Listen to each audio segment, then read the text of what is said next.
Welcome to the Sport Exchange with me, John Robbie. Hi guys, welcome to the Sport Exchange podcast where we meet sporting personalities and learn about their lives and their life stories. Today, the Sport Exchange podcast meets a rugby legend who had a professional career of 15 years. That's long. Also played for the Springboks. He also has a twin brother who played, and many people can't tell them and couldn't tell them apart, even though one played for the Bulls and the other played for the Sharks. It's true, it's bizarre, but true. Welcome, Akona Ndungane. Akona, thanks for coming in. Thanks for chatting to us. Thanks for having me, John. What's it like being a twin? Wow. I've always wondered, what's it like growing up with a twin brother, identical?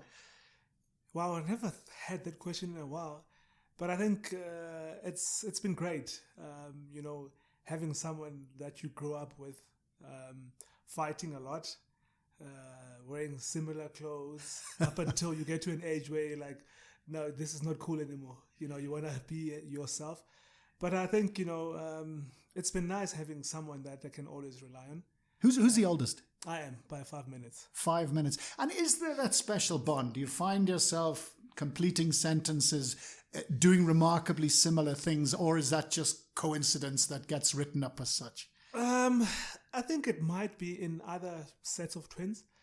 But I think for us, what I've realized, I remember a good friend of mine was asking me this, and I said to him, when my brother has flu or is coming down with fever, I would usually get a blister on my lips. Yeah. Then I know, okay, then he's going to be sick, or vice versa as well. So I think that's the only connection that we get.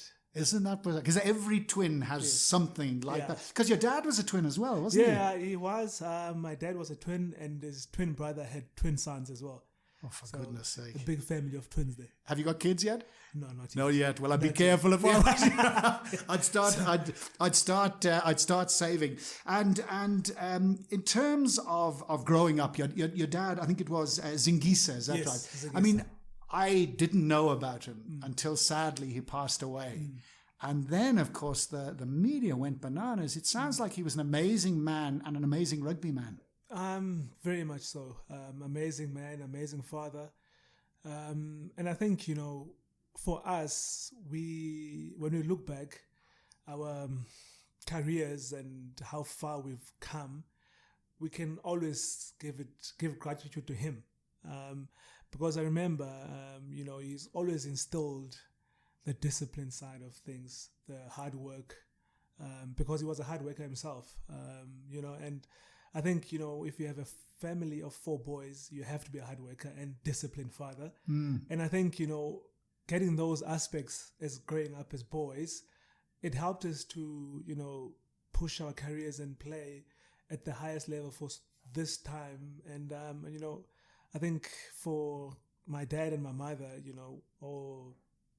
think, we give them thanks and I bet they were tough. I bet they were tough, and there were times when you were young, you cursed them, did you? No, definitely. I think, especially my dad, there were moments where we were like, yes, I don't think this guy is my father. He was so strict. And I think, going back, because as a teenage boy, you always pick up friends, and, you have to pick which friends are good for you. But at that stage, you don't care. You just want to go with the cool crowd. But I think, having him at the back of your mind, knowing that if you do this, he's not going to be happy or he's going to punish you or something, that also helped us, in deciding whether to go out on a Friday night with a game on a Saturday, So in a way, it paid off because I think once you're older, you get to look back and say, okay, it was something that he was doing to actually better our lives at a later stage in life when he's not around. Absolutely. Was he good? How good was he? And what position was he? He played wing, center, fullback. He was quick. I remember him being very quick. The Wallabies, is that right? For the Wallabies, yeah. It was a club in Umtata. Yeah. Why the Wallabies? I have no idea. Yeah. I have no idea. We used to go watch him because I think then it wasn't professional for them. Yeah. So they had work during the week, and then what did he do? He was a salesman. He worked for a town and country company. They were like they were in medication and all that sort of things. And I think, with him having to train late in the evening, and so they would play on Sundays. So in the morning we'd wake up, go to church, and then after that, he would take us to go watch him play on Sundays. And I think as a kid, you always loved watching your dad, and it was just fun being there with the family. And looking back, I mean, and we'll talk about the South African experience, but could he have made, if rugby had been open now, I mean, I know there were different representative sides, but we know that all the money, all the resources were put into the then white Springboks, if I can put it that way. Correct. Do you think he would have made Springbok had he had a fair chance? I believe so. And I think, it's unfortunate that, like you mentioned earlier on, back in those days, it wasn't a fair advantage for everyone. Most clubs were not playing against other clubs. And most players were not selected because of who they were playing for or their skin color. But I believe he had the talent and, the pedigree to actually get a chance. Was he bitter at all? Was he bitter about that? As some understandably are. Or did he see, well, at least my kids had the chances that I didn't? I don't think he was bitter at all. He was very proud of us. I don't know what word I can use, but it was... bursting. Yeah, he was... I think it was a dream that we got on his behalf because he loved sport so much. And when we got the opportunity to actually play for the Bulls and the Sharks, and obviously playing for the Springboks, I think for him, it was, a proud moment, because he got to see his sons, represent the country and play for the Boks. And I think it's a moment that, he enjoyed. Fantastic. Well, rest in peace. I mean, that's what we say.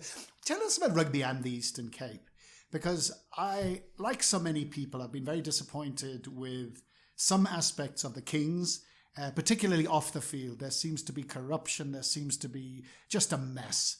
And then a while ago, I was invited to speak at the Dale College versus Selborne Derby, and they have a big fundraiser. And I was knocked out by the crowd. Yes. And the passion and driving out from King through and seeing rugby posts everywhere. And I realized, hang on a second, this is not a political move. This area must be nurtured.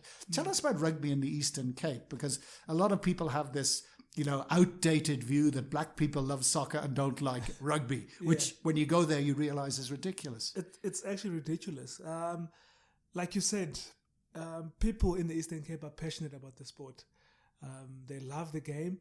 And I think, the only difference between the so-called bigger unions and the Eastern Cape, I think it's the management of the field. I don't think they run their business side as well as they could. And I think that's why they're struggling financially. But on the field side, they love the game. They support the game. And it's just unfortunate that they don't have the bigger games that we get in Joburg, Pretoria, Durban. And I think that also deprives them of that excitement of watching the Springboks or watching the bigger unions, or, maybe getting the All Blacks or something. And you can see when the All Blacks are playing or the Springboks are playing in PE. Yeah. The attendance, always a full crowd and always a loud crowd. And I think that just shows you how much they love the game, how much passionate those supporters are about the game. And I think, and I'm very, I'm an Eastern Cape born person. And, I would love to see one day the big games going to the Eastern Cape, so that, kids that are young and love the sport can actually watch their heroes playing in front of them. Because then that motivates them as well. Wait, because I know you and your brother were very keen on soccer as well. Yeah. And then you got to a stage where you had to sort of maybe decide. What made you decide rugby rather than soccer? I think we watched my dad play, and we got introduced to the game of rugby at that age.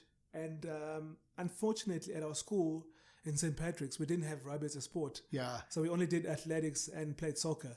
So when we moved to Umtata to East London, Hudson Park, was this when you Park. went to school? Yeah. And that's when we actually started and went for under 14 trials. And I remember my brother and I, when we got to, I think it was on a Monday or Wednesday afternoon. So we got to the notice board and then we saw, okay, there's the names. And then, we've never played the game. No one has ever told us what to do. Yeah. So we just got there and we just started getting the ball and running and don't know what to do. And that's how we actually started playing. And I remember I made the A side and he made the B side. We played a couple of games against St. Andrews and all other schools around the Eastern Cape. And I think on the third or fourth game, my brother got selected to the A side. So we both played and we played centers. And from there, we just went from strength to strength. So it was a love affair then. You said, this is what I want to do. So, and then obviously we also had a chance to play soccer as well. But unfortunately, soccer was not that great in Hudson Park at that time. Because I remember we played first team at under 14. What position were you soccer? I was a striker. Right. Yes, I like to, I enjoy soccer. I still watch it as well. Yeah. Who do you support? Locally, I support Kaizer Chiefs. Yeah. Proud Kosi supporter. Shame. I know. We've had some tough times, but so do other teams. Yeah. Yes. And overseas? And overseas, it's Man United.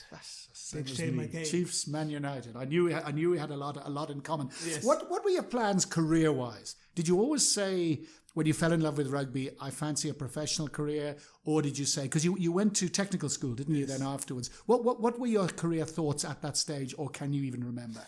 To be honest, I didn't think I would play rugby professionally. Because I think at that time, I didn't know something you could do. Yeah.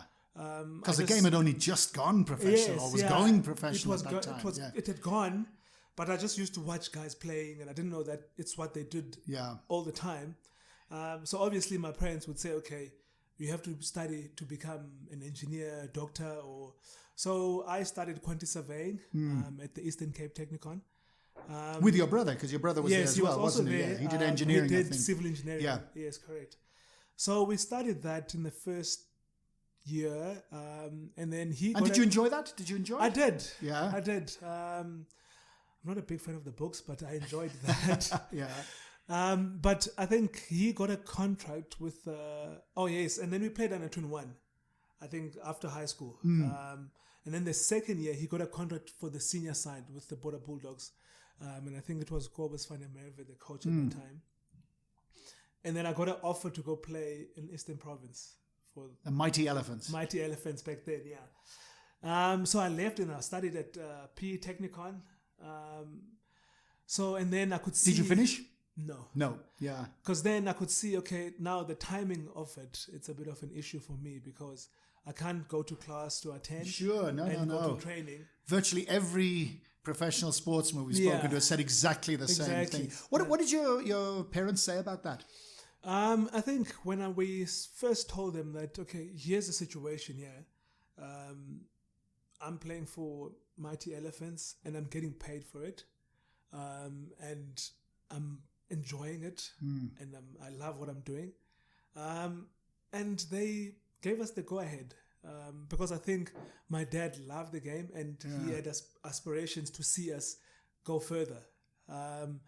And, he said, go 100% and see how it go, how far you can take it. Don't die wondering. Yes. Don't die wondering. Yeah. Was there a moment that you thought, I can go all the way? Was there a moment in your career? Because I know your brother always felt he was never as good as you and was catching up to you. You were always the older brother, if I can put it that way. It's hard to separate the two of you, but let's do it for the moment. Was there a moment on your career from the Mighty Elephants, going to the Bulls, etc., where you thought, hang on a second, I can't just play I can actually play for the Springboks? I think that moment for me came when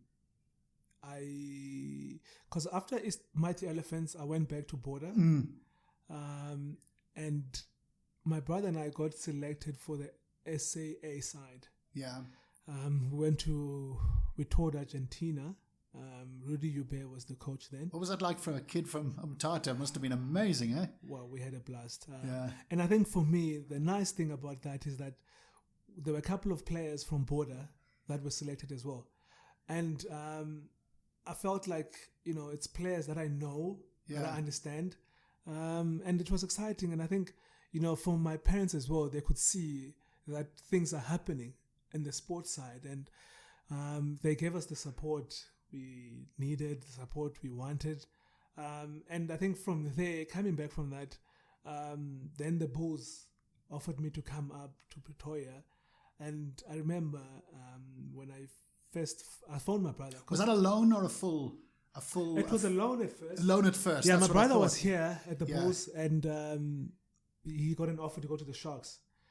So I remember on Venice Stadium phoning me when I was at home, saying to me, okay, here's the situation. They would like me to come and train with the Super Rugby squad. And so obviously it was nerve-wracking for me. Yeah. Because, it's London, going to Pretoria, to the Bulls, a lot of Springbok players, Afrikaans. Yeah. So I phoned my brother. I said, listen, so this is just what happened. What's your take? And then he said, no, you'll love it. The language barrier is there, but the guys are great. They friendly. What year was that? 2006, 2005. Was it? 2005. Yes. In those days the whole issue we know has been thrust into the spotlight, quota players, etc. And it's a controversial issue. And when you look at the past, it's something the country has to go through. It has to deal with it, and hopefully things are going to come right. Was there any thought in those days that I'm a promising black player, therefore I'm being picked up to fill quotas, etc., or was it just I've got an opportunity in the Bulls? Try and think honestly what it was like. To be honest, John, for me, it wasn't about being selected as a quota player. I was just excited coming to a province like the Bulls. That's won so many Currie Cup games. Currie Cup trophies. Well, world famous. They've beaten touring teams. Yes, and playing at Loftus. And, and I remember, thoughts going through my mind that for the first year, I just want to be there and just experience the training and how they do things. And, obviously then take it from there. And I think for me, I remember when I got here, we were about 8 wings. And obviously there's always a pecking order. Yeah. I think I was like number 6 or number 7.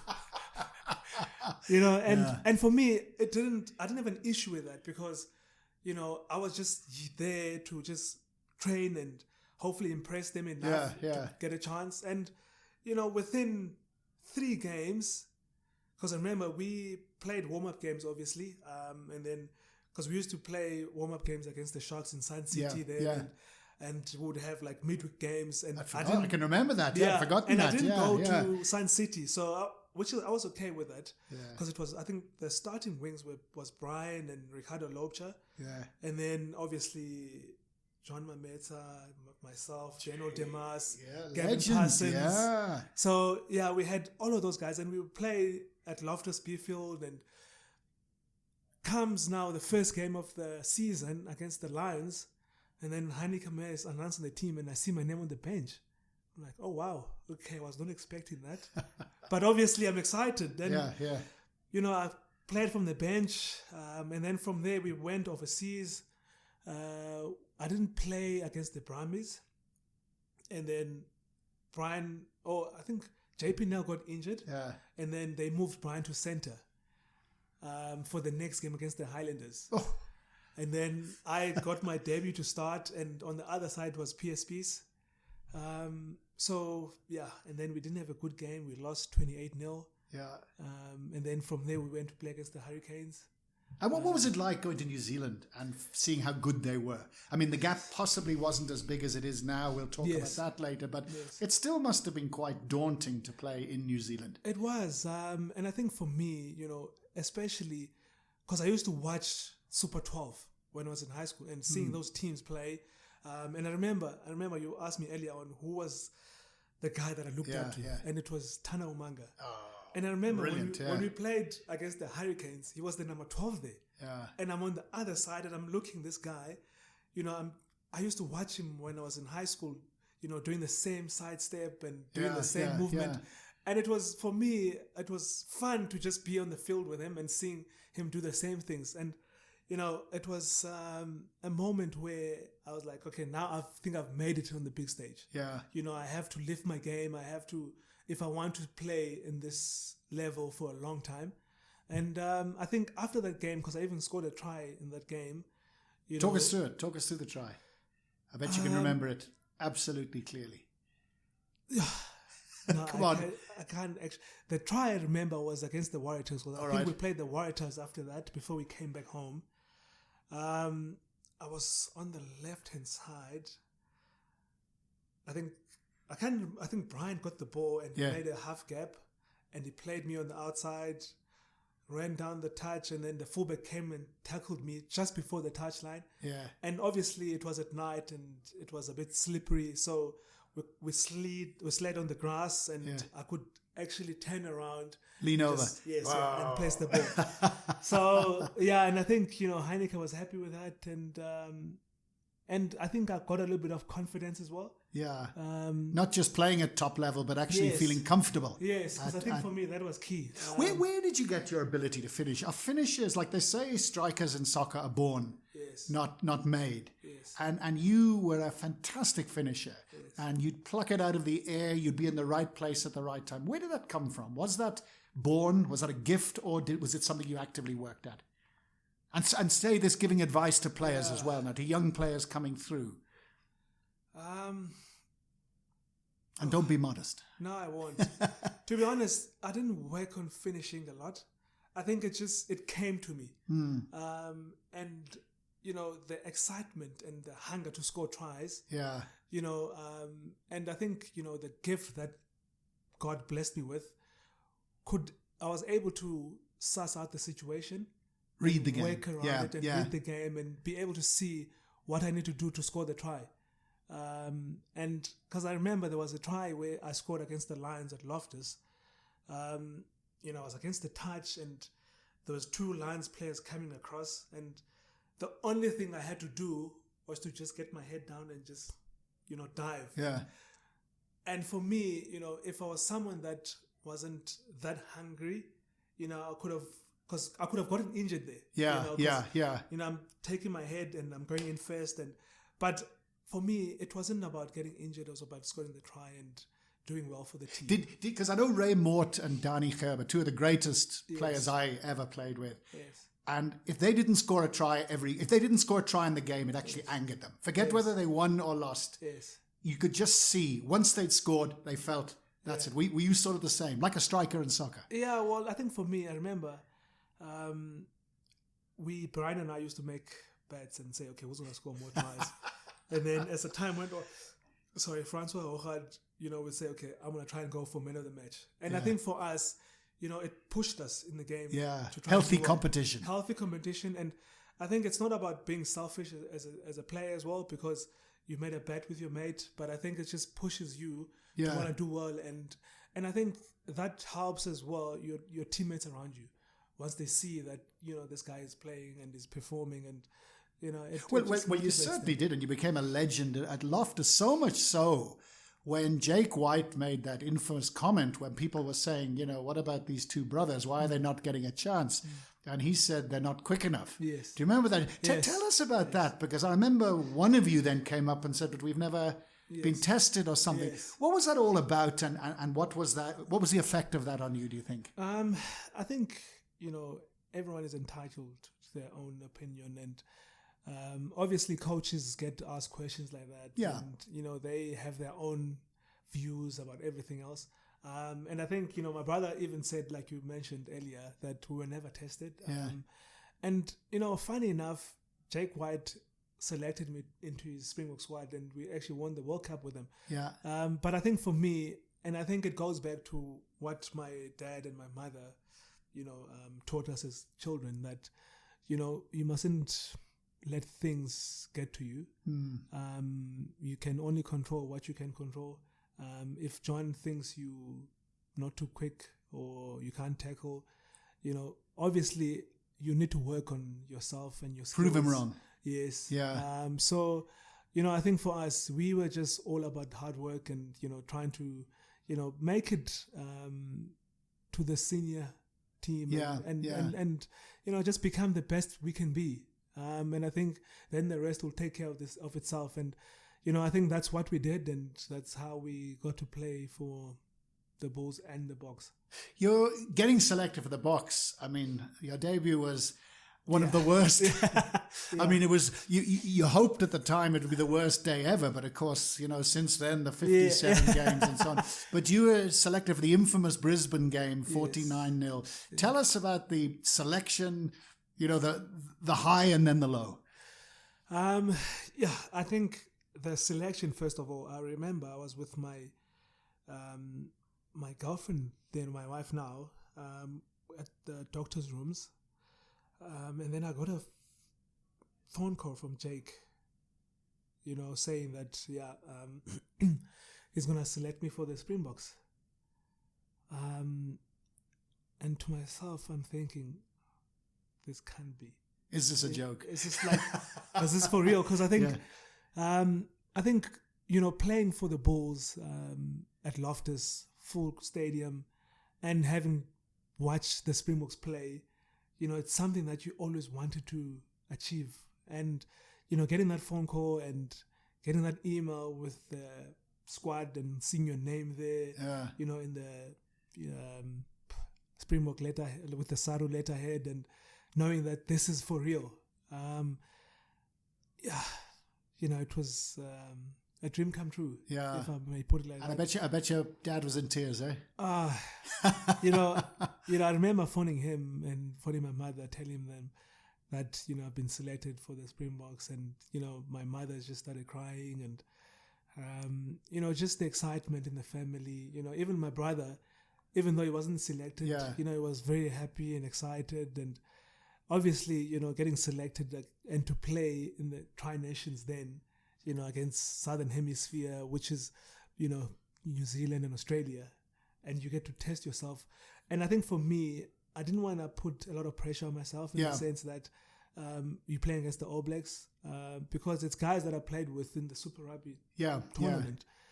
So obviously now it's a different jersey and it's a different... And what are your memories of the game? I mean, it must be very mixed emotions. Yeah, that debut, I remember we were training in Brisbane, and and then Jake announced the team and I was starting, and I was. Who were you against? Who was it up against you? I think it was Lottie Tikri. Yeah, so you can imagine. So it was. I was nervous, obviously, in the week, in the build-up, and there was a bit of excitement as well. Can't wait for the game, looking forward to it, and we planned well for the game. We had a great captain in John. But missing a lot of regulars, obviously. I mean, it was a lot of players had been rested, hadn't they? There was some controversy about that. So, but I think, we told ourselves we're the Springbok team and we have to go out there and play for the country and play for ourselves. But I think on the day, nothing worked, and credit to Australia, they were a great side, and, they punished us on the day. But looking back, had Jake White not taken Tim Noakes' advice and rested those players, maybe you wouldn't have won. I've seen you quoted as saying, even though you just played against the US in the World Cup, and I actually was over there covering it, what really won it was the team spirit. Tell us about that. I think, when we left, John Smith and Jake White, told the whole squad that it's not about the 22 that's playing. It's all about the 30 players, the management, everyone. Because I think it takes a team effort. And I think, we knew that going there from the word go. And we knew that if something happens to Brian, I need to step up. If something happens to Victor, the next guy needs to step up and fill in that gap. And I think, with the amount of expectation that we had amongst each other, it actually pushed us. And I think, I remember we played the first game, and there was a game against Fiji where Close. Yes, yeah, that almost took us out of the competition. But I think that also brought the squad together. It showed us that okay, this is not going to be easy. We need to be on point the whole time, and the focus needs to be there. And I think it helped us to going forward to the semi-finals and the finals. And I think if you don't get tested before those games, then you'll always be on the not saying your focus is not there, but that helped us to just focus that extra notch a little bit. And fortunately we played well enough to actually win. Absolutely. It's not your fault you didn't play New Zealand or Australia. Exactly. They lost their didn't make it. as well. You've played under Heineke Meyer, you've played under Jake White, two of the great coaches. And, Heineke, you can say what you want about losing to Japan, but he still got to the semi-final of the World Cup and so on. And I'm a great Heineke fan. What was special about them? Why were they successful? Because I know some people have problems with them. They're not universally liked. Yes. What was special about them from a coaching perspective? I think from both coaches, they planned it very well. They knew what they wanted to achieve. Meticulous. Yes. And I think if I can make an example with Heineke Meyer, Heineke Meyer was very particular. Even building up his squad, he knew the type of players that he wanted to have in his squad because he was all about the team. And, we don't want superstars. We don't want guys that I think they're bigger than the team. And having that, it actually, we had a lot of gears in the team, if I may put it like that. And, we wanted to fight for one another. And I think that's what he brought to the side. And same thing with Jake as well. They knew how to get the best out of the players. And they were never buddy-buddy. There was always a gap between them and the players. They didn't try and be one of the boys. And I think that's the difference between them and some of the coaches around now. Yeah. They knew where to draw the line. Players knew how far they can take it. And, you still need to have that sort of like a head leader. Yeah. Because now I just feel like, it's just free for all. Anyone does what they want, and there's no accountability. And for them, they were still the coach. We would, have fun with them. Yeah. But there was a line that you don't cross. You can't cross that one line. Why did you never go overseas? You must have had offers.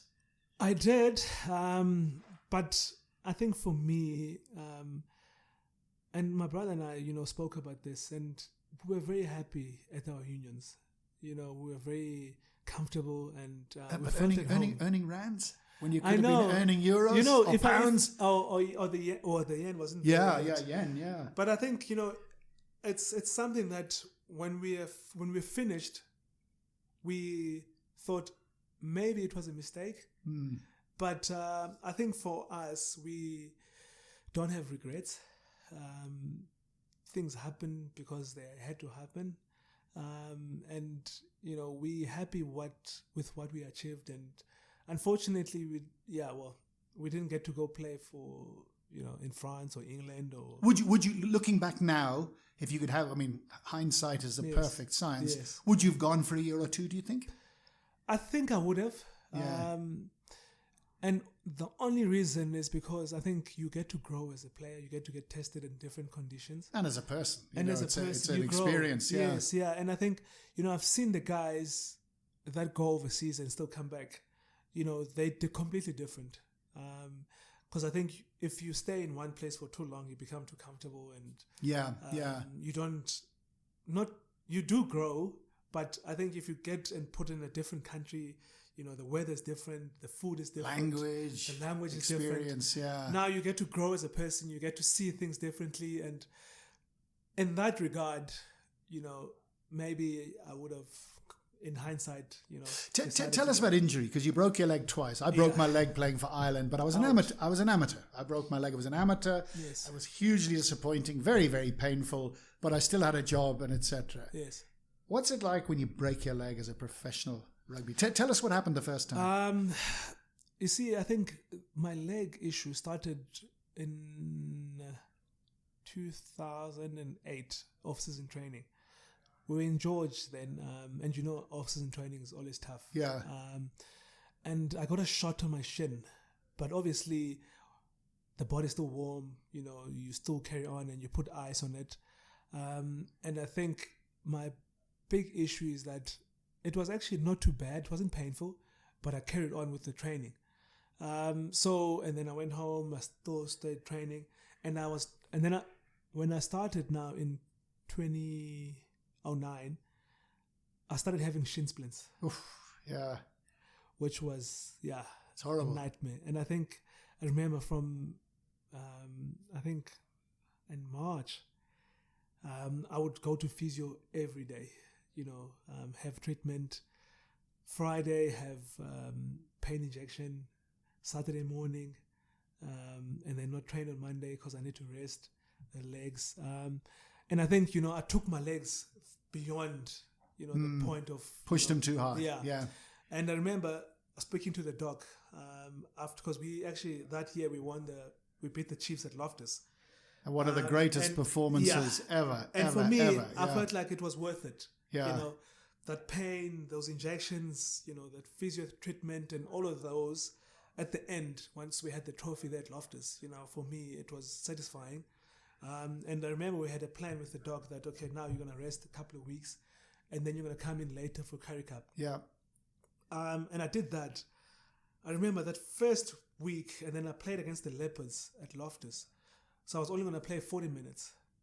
The last kickoff of the day, of the first half, I said to Gerard van der Heever, or I thought in my head, let him chase the kick, but I thought it's my last kick. Yeah. Then I'm going to go off. As I was chasing, as I turned to jump for the ball, and then I had the break. Crack. Yeah. Oh.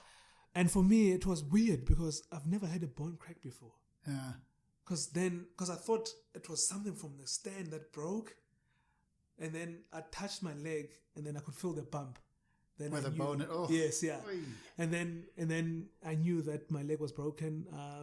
And funny enough, the first thought that came to my mind was I remember watching the Stormers. I can't remember they were playing in Cape Town. And then Conrad Jantjies broke his leg. And I remember I watched that game and I'm thinking to myself, wow, this happened to me now as well. But fortunately mine wasn't as worse because I think it broke the fibula and the tibia. And I only broke mine was the tibia. Yeah. So... I was still serious. Still serious. So I think for me, in a way, I was relieved because I knew now at least I won't have those shin splints. You got time to fix everything. Yes, because those were uncomfortable. Did you ever think, my God, this career could be now finished? Not the first time. Yeah. The second time, definitely I did. How long after was that? Well, I did the whole 9 months of rehab, training, physio, came back, actually played... Because I remember after, thinking that I'm fully recovered, we played against Namibia. I think it was a warm-up game. Yeah. So I played 40 minutes there, and I felt good. My leg was good. Nothing happened. But I think I got a bump on my leg because then the Bulls were playing overseas in Australia. Yeah. I remember Coach Franz saying, okay, because I think someone got injured and he wanted me to fly over. But obviously, I got injured in the game, and it was against the Reds, the last game. So they flew back, and that following weekend, we were supposed to play the Sharks. And I trained with the team. I was in the starting lineup. On a Wednesday, training, running, same thing, kick off, running, step on this leg, breaks again. Same sound. Oh, my God. So now, obviously, I'm thinking, okay, now is God telling me now that is this a message? Yes, now you have to call it quits. You have to stop. So a lot of thoughts going through my mind. I'm disappointed. I'm not understanding because the doctors told me once you break your leg, stronger, you can't break it again. Yeah, it should be stronger. Yeah. So now I'm thinking to myself, how is it possible this time around? So and then you can imagine all those negative thoughts start creeping into my head and. I phoned my girlfriend then and she was on her way back to PE, and I told her I just broke my leg again, and she was devastated. She flew back, And I think, and then I went to the hospital, and so the second time the doctor said what they will do is they will put a pin on my leg, because I didn't have a pin the first time around. So they put the pin in the leg, and I think what got me out and got me to start working hard again, Coach France and Peter Rousseau came to my room at the hospital. And obviously they came to check up on me and see how I was doing. And I remember France saying to me that, he still wants me to come back and play for him. Yeah. If I'm ready, he wants me to come back. And I think those words kind of pushed me. Yeah. Yeah. At least I knew that faith. Still, people had faith in you. Yeah. They still wanted me to come back. And, from that moment, my mind just changed. It was all about healing and recovery, just getting ready. If the doctors had said, I'm very, very sorry, Akona, your career's finished. You cannot play again. Where would you have been in your life? What state had you prepared for that eventuality at all? Because I know that insurance is not a big thing in rugby. You can't get insurance really. No, especially that kind of No, actually, John, I have no idea, to be honest. Yeah. I have no idea. Because the reason I'm saying it is that obviously, as well as hearing your amazing story, part of this is to try and educate professional sportsmen about possibilities. Yes. And, people go from earning, I don't know, 2 million a year to having to start again at a job that's going to earn a tenth of that. What would you have done, do you think, had that happened? Had the doctor given you that news? I have no idea. And you think you're typical of most professional rugby players? Big time. And I think the reason why that is because as rugby players or as sports people, we don't think you're living the dream. That it could change. You're living the dream. You're excited, you're happy, you're playing in front of 50,000 crowd in those every days, weekend. In those days. Yeah.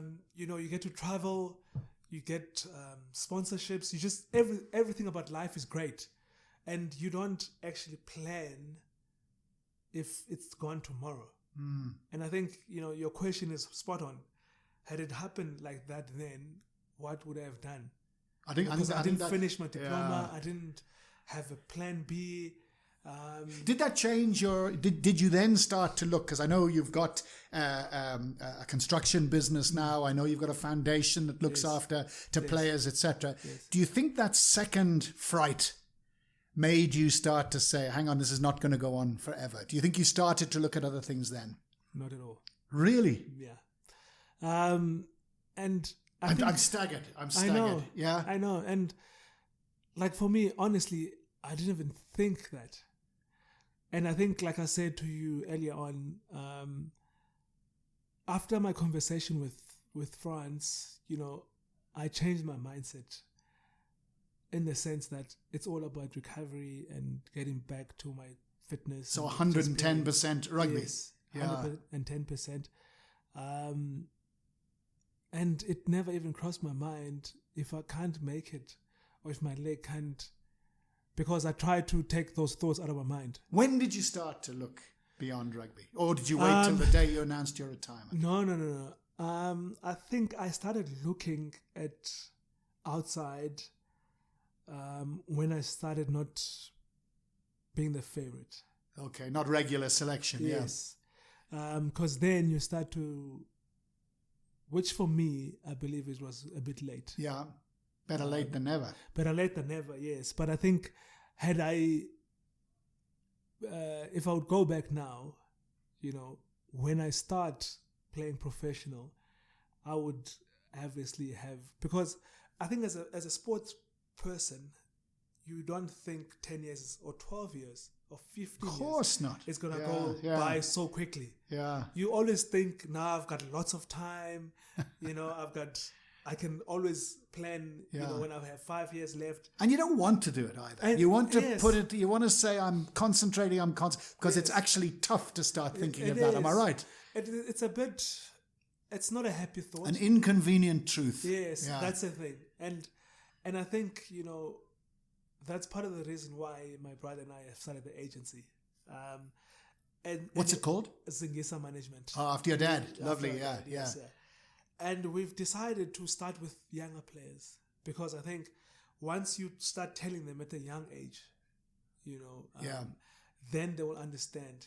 Because I think another thing, you don't want to take away that excitement for them. And also the focus, because if Yes. you're not 110, Yes. you're going to miss out. But you Yes. have to start building that network, You have to. looking for things that might excite you, Yes. contacts, etc., building up a bit of wealth, perhaps. Yeah. And I think, it's all about, because, I think when I was playing, you always think rugby is be all end all. Yeah. But there's bigger things in life. Well, you get married, kids come Yes, along, you start exactly. to mature a bit. Yeah. And you never think, like you said, you have to build those things that excite you as well. And I never thought construction would excite me. yeah. Even though I did study a little bit, Yeah. but What do you build? we do houses. Lovely. We do renovations as well. Lovely. Yeah. So I think And you're employing people? yes. Lovely. Well, I mean, that's the new freedom fighters. It's Yeah. People who employ. I'm being Yes. serious. What Yes. we'll do is we'll put the details of your of both businesses Yes. up on the website, and people Yes. can contact you. Yes. I have to. I mean, racism we know, and it's understandable, and Yes. we've seen this super sport issue. We've seen this Greek idiot on the beach. We've seen Penny. All this nonsense comes Yes. up, and it's something we have to live with. Did you ever experience that? I mean, like, I know some South African players, including the cricketers, have said in Australia they experience more racism than in South Africa. But Yes. was that ever an issue with you or some of your black players with the Bulls, for example? I think, if I'm being honest, I never felt racism at Loftus, to me personally. But I could feel it around for my the other guys that never got selected. Yeah, I could see it being portrayed on them. yeah, And and for me it was disappointing, but at that moment there was nothing I could do about it, because obviously I still wanted to play for the Bulls. I still wanted to focus on my career. you didn't want to rock the boat. Yes. Yeah. How How do we deal with it? I mean, I know it's a hell of a tough problem because Yes. you're dealing with, I don't know, 1,000 years of racism in the Yes. country going way, way back. But Yes. from your perspective, what is it? Just getting to know people, understanding. I mean, I know, for example, teams. I love it. When I was in the Springboks squad, believe it or not, years ago, because I was from the outside and I would nearly always room with a black player. Okay. Always, because they'd know John Roy wouldn't have a problem. Whereas, Yes. I mean, it sounds Yes. so No, pathetic I understand. now. And yet I look at it now, it doesn't seem to be an issue. You look at the players, if somebody scores, when Rudy Yes. Page scored Yes. for the Springboks, it didn't matter. He was just, everyone was so pleased. Yes. Is it simply just getting to know each other? Is it social barriers? Is it something that must be allowed to happen naturally, or what can be done? I mean, we've seen Ashwin Willems this issue Yes. that, forget what happened. Yes. The incident itself almost polarized along racial lines, Yes. which was so disappointing. Yes, yeah.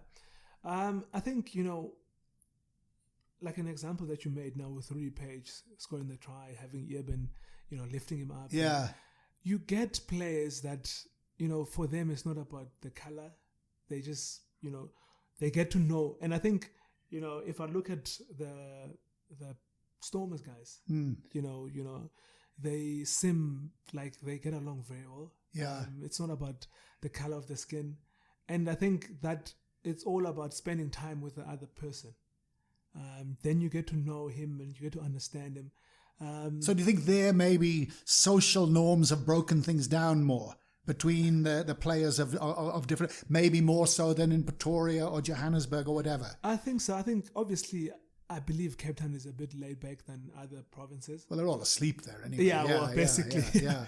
But I think, John, to come back to your point, it's still a big issue. Yeah. And it needs to be addressed. And, I think for me, to be able to eradicate it completely, it needs to come from the top down. And I don't. Do you mean top in rugby or top in country? Or both? Both. Yeah. Because obviously, even on the corporate side, there's still people complaining about racism. Yeah.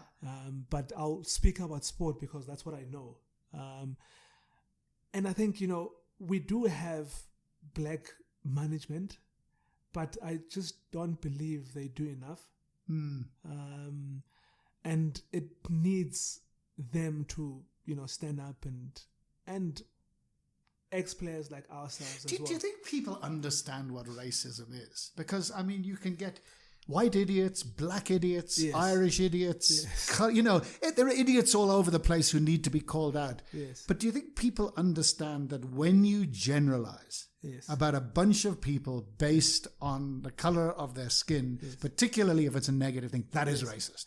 Yes. And and maybe it goes across the board. Do you think maybe it needs a redefinition?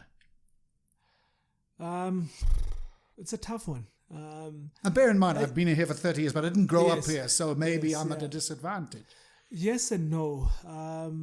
Because for me, I think it all goes back to what I would like to see is a fair opportunity for everyone. Yeah.